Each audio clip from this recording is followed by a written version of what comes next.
चलिए हम लोग पढ़ने जा रहे हैं ब्रांच अकाउंट।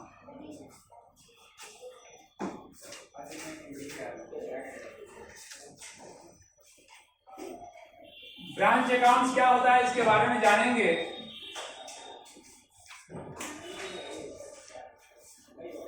ये देखिए ब्रांच है, ब्रांच की ये जड़ है।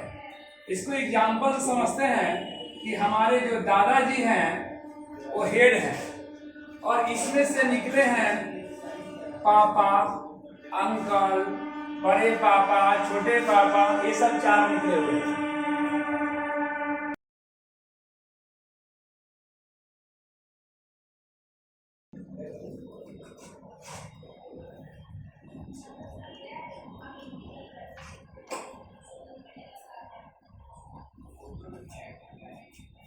यानी दादाजी हो गए ब्रांच और ये लोग दादाजी हो गए हेड ऑफिस और ये लोग हो गए ब्रांच। यानी पूरे संभालने का अधिकार किसको है? दादाजी को है। यानी एक पेड़ है, ये पेड़ के जो भी तना है ये सब दादाजी हो गए या दादी जी मानिए, और इनके जो जनरेशन बने हैं इनसे उनको हम लोग ब्रांच बोलते हैं। इसी तरीका से हम लोग के बिजनेस में एक ऑफिस होता है, जैसे पटना में हमने अचीवर कॉमर्स खोल दिया और इसका ब्रांचेज सासाराम, टेहरी, पूर्णिया, मोतिहारी, भागलपुर, ये सारे ब्रांचेज हो गए। अब हम लोग जानेंगे कि ठीक है ब्रांच तो समझ गए, बट ब्रांच के टाइप्स क्या होंगे। तो ब्रांच के 3 टाइप्स हैं। एक dependent branch,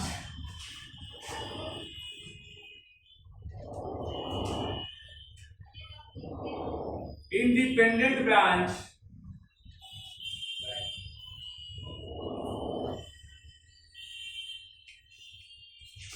independent branch, foreign branch.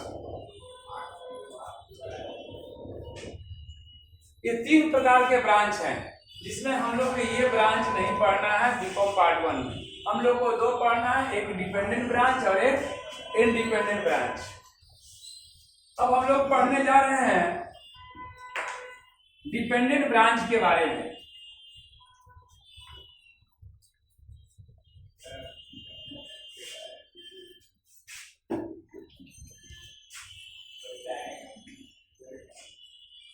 Journal entry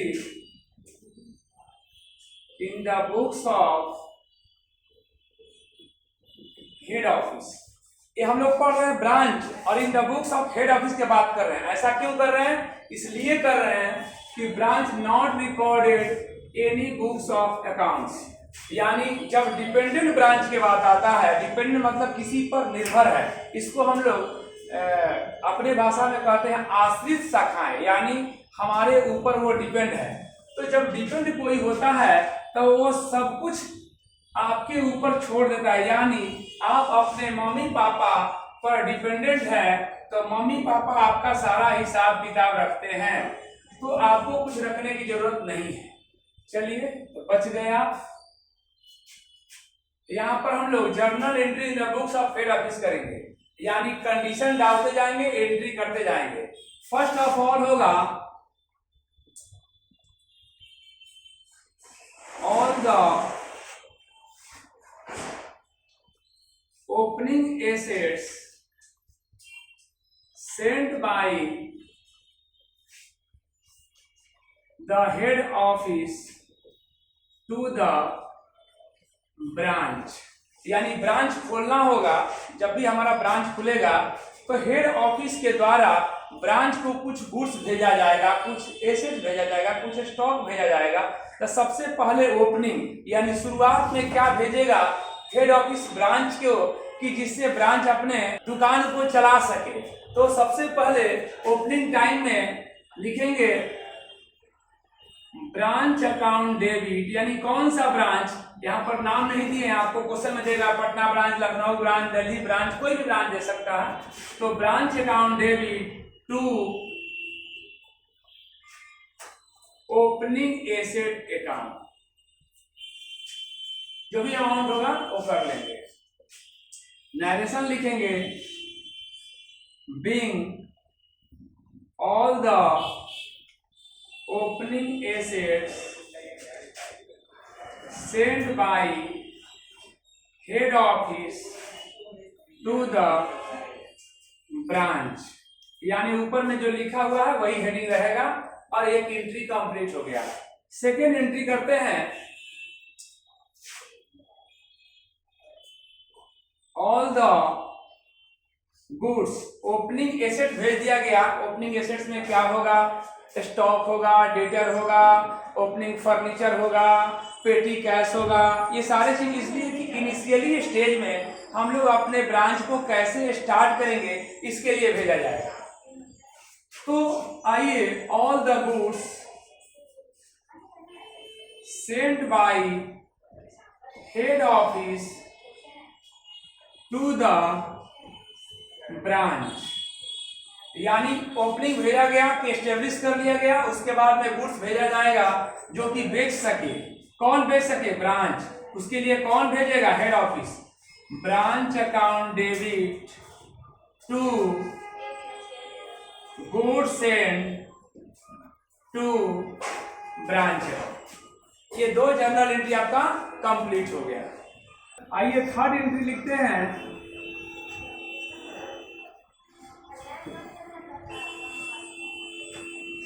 all the branch expense,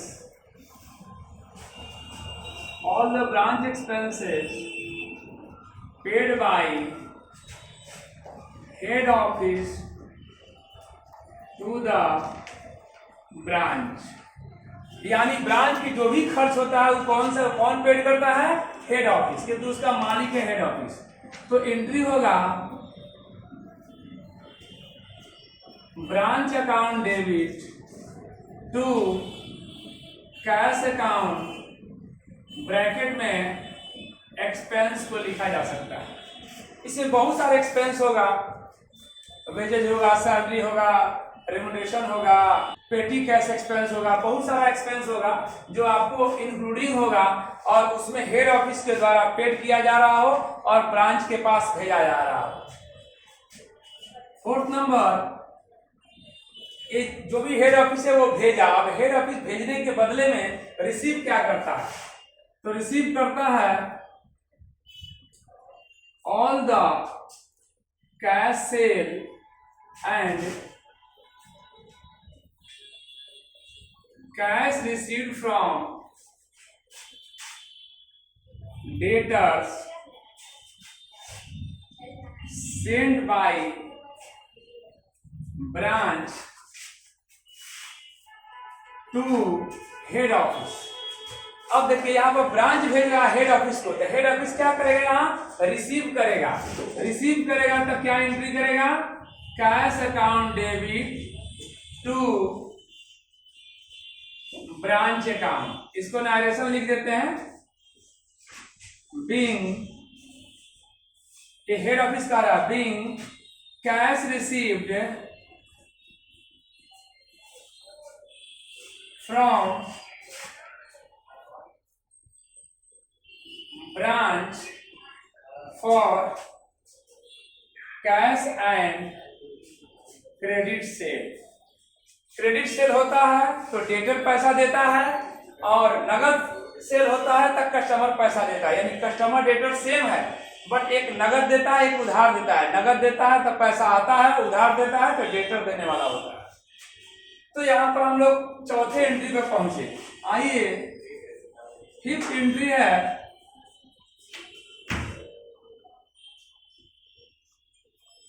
all the closing assets send by the branch to HO. Opening में भेजा गया था हेड ऑफिस के द्वारा ब्रांच को, अब ब्रांच ने क्लोजिंग डेट पर इसको रिटर्न कर रहा है तो इसके पास एसेट आएगा। तो एंट्री करेंगे closing asset account debit to branch account. Next होगा एंट्री कि जब हम लोग एंट्री करने के बाद जो अभी एंट्री हमने किया उसमें बनाएंगे ब्रांच अकाउंट, उसमें डिफरेंस आएगा, जो difference of debit side of branch account, that is called profit. Debit side में जो अंतर आएगा उसको प्रॉफिट कहेंगे, और इसका जर्नल एंट्री मारेंगे branch account debit to general profit and loss account.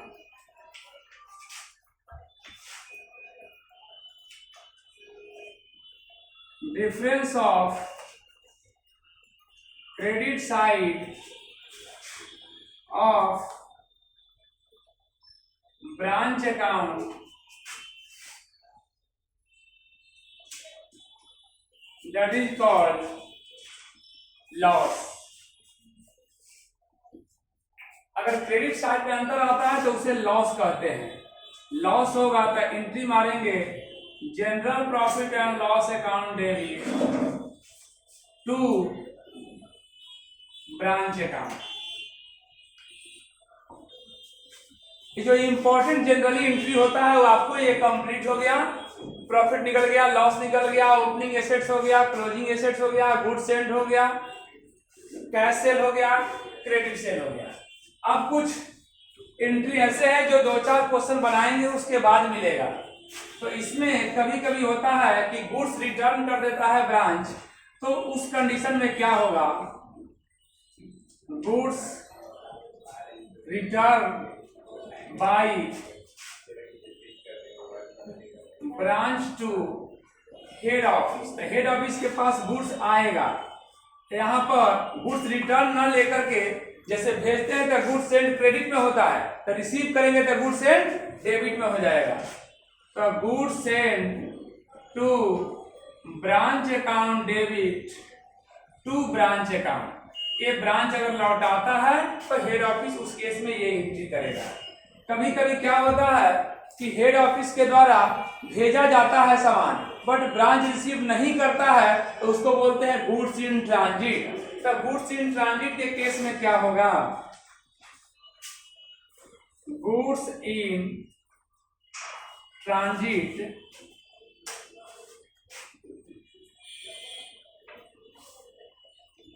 Goods in transit account debit to branch account. ये गुड्स इन ट्रांजिट का मतलब होता है हेड ऑफिस भेज दिया और 31 दिसंबर 31 मार्च जो भी क्लोजिंग डेट है उस डेट तक सामान नहीं पहुंचा, तो कैसे हम लोग सेंड मानेंगे, इसीलिए इसको बोलते हैं गुड्स इन ट्रांजिट। हिंदी में कहते हैं माल रास्ते में है। गुड्स इन ट्रांजिट का मतलब सामान रास्ते में है। तो ये एंट्री आपका कंप्लीट हो गया। अब हम लोग इसका एक फॉर्मेट बनाएंगे कि ब्रांच अकाउंट का फॉर्मेट क्या होता है। आपके एग्जाम में जो आते हैं ब्रांच अकाउंट, इसका ये फॉर्मेट है, और आप क्वेश्चन को बिना जर्नल एंट्री मारे हुए बनाना रहता है, बट आप बना करके जर्नल एंट्री मार के बनाते हैं ज्यादा बेहतर है। लेकिन आपको डायरेक्ट पूछेगा तो वहां पर एंट्री कर भी सकते हैं, नहीं भी कर सकते हैं, आपकी मर्जी पर होता है।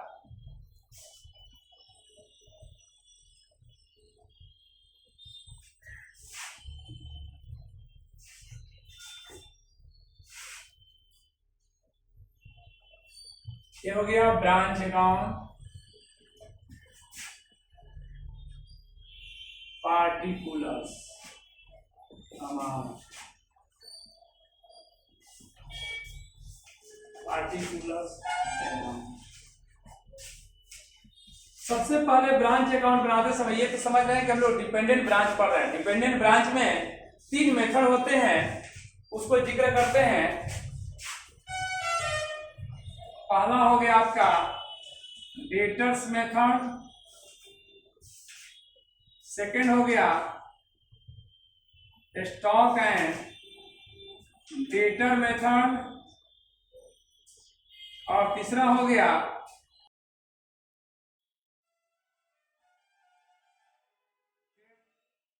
गया trading and profit and trading and profit and loss account method. ये 3 मेथड है। हम लोग पढ़ने जा रहे हैं डेटर मेथड। डेटर मेथड में सबसे पहले हम लोग दिखाएंगे ओपनिंग, या लिख सकते हैं यहां पर to balance BD. To balance BD में ऑल ओपनिंग एसेट्स को दिखाते हैं। ऑल ओपनिंग एसेट जो भी रहेगा, ओपनिंग एसेट्स क्या क्या हो सकता है इसमें लिख देते हैं।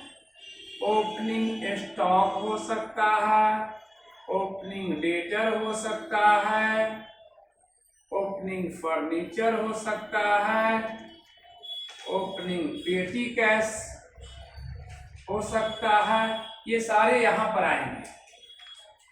यानी हेड ऑफिस के द्वारा ब्रांच खोलना है तो हेड ऑफिस सबसे पहले क्या करता है, ब्रांच को सारे भेज देता है। क्या भेजता है, ओपनिंग एसेट। उसके बाद क्या ओपनिंग एसेट से काम चलता है, नहीं, तो गुड्स सेंड करता है कि बेचो, goods send to branch, goods send to branch भेज दिया। क्या गुड्स भेज दिया बस काम हो जाएगा, नहीं, वहां के लिए खर्च भेजना होगा, एक्सपेंस के लिए भेजना होगा। टू कैश अकाउंट ब्रैकेट में एक्सपेंस, क्लियर है। उसके बाद बाई साइड में हम लोग लिखते हैं कैश सेल्स और कैश रिसीव्ड फ्रॉम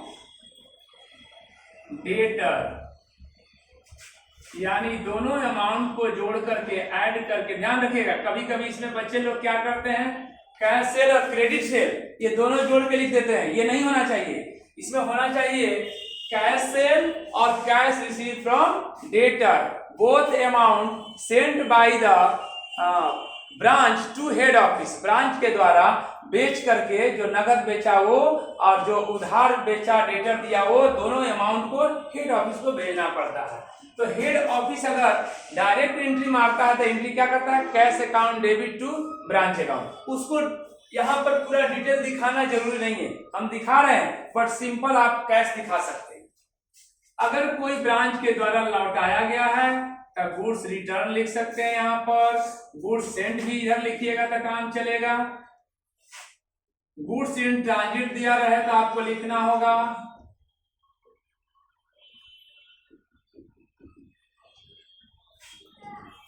और लास्ट में हम लोग क्लोज करते हैं जब ब्रांच अकाउंट, तो लिखेंगे by balance CD. By balance CD मतलब total closing assets on the paper. जब ब्रांच अपने अकाउंट्स को तैयार करता है, यानी ब्रांच अकाउंट को कौन तैयार करता है, हेड ऑफिस, तो वो मांगता है ब्रांच से लास्ट में at the end of year कि तुम भेज दो, क्या भेज दो, ऑन पेपर लिख करके कि तुम्हारे ब्रांच में कौन कौन सा एसेट का वैल्यू बढ़ा है या घटा है, कितना बचा हुआ है। तो ऑन द पेपर, ये नहीं कि फर्नीचर पहुंचा दो at the end of year में, नहीं, ऑन द पेपर भेजो। तो on the paper closing stock, closing debtors, closing पेटी कैश, क्लोजिंग फर्नीचर, ये सबको हम लोग दिखा देते हैं लास्ट में। इतना का एसेट, इतना का स्टॉक बचा हुआ है। उसके बाद हम लोग बैलेंसिंग करते हैं। बैलेंसिंग करने में जो अंतर आता है, अगर मान लीजिए कि क्रेडिट साइड में ज्यादा, डेबिट साइड में कम, तो लिखेंगे to general profit and loss account, यानी जस्ट लाइक क्या हो गया, प्रॉफिट हो गया। और क्रेडिट साइड में जो अंदर आएगा तो by general profit and loss net loss, इसको ब्रैकेट में, क्योंकि यहाँ नेट लॉस नहीं लिखा जाता। अगर general profit and loss account इधर लिखा गया मतलब लॉस, और इधर लिखा गया मतलब प्रॉफिट, तो ध्यान रखिएगा। और ये ब्रांच अकाउंट का आपका जर्नल एंट्री और ये लेजर कंप्लीट हो गया। ब्रांच अकाउंट का फॉर्मेट ऐसे ही बनेगा और यहाँ पर ब्रांच का जो भी नाम रहेगा, पटना ब्रांच, लखनऊ ब्रांच, ये कर दीजिएगा और बाकी जैसे बना हुआ है यही अमाउंट आएगा। और मैक्सिमम के लिए, इससे ज्यादा के लिए पूछेगा कि ठीक है क्लोजिंग डेटर दिया रहेगा तो लिख देंगे। बट तो यहाँ पर हम लोग का ब्रांच का फॉर्मेट कंप्लीट हुआ। अब आगे क्या कर सकते हैं कि डेटर में कहीं क्लोजिंग दिया रहे, ओपनिंग ना दिया रहे, कभी कभी ओपनिंग डेटर दिया रहेगा और क्लोजिंग नहीं दिया रहेगा, तो हम लोग बनाएंगे डेटर का लेजर बनाएंगे। डेटर का लेजर कैसे बनाएंगे वो हम लोग अगले वीडियो में पढ़ेंगे।